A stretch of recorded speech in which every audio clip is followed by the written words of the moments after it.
Ribuan bobotoh memadati tribun Stadion Sidolik Bandung saat Persib Bandung menggelar latihan Jumat pagi.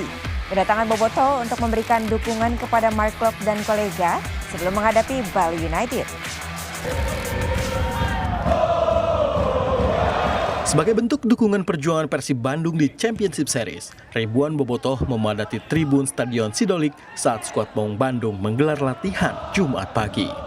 Selain spanduk berukuran besar, chant serta yel-yel pun dinyanyikan ribuan bobotoh untuk memberikan dukungan jelang bentrok kontra Bali United.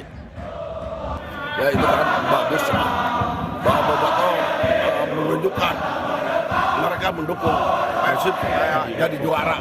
Apa caranya dengan segala cara, gitu kan? Dia memberikan motivasi kepada Persib.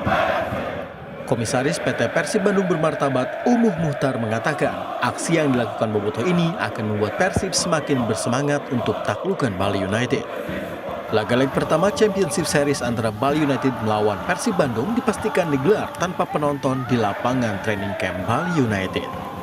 Ahmad Fadilah, Kompas TV, Bandung, Jawa Barat.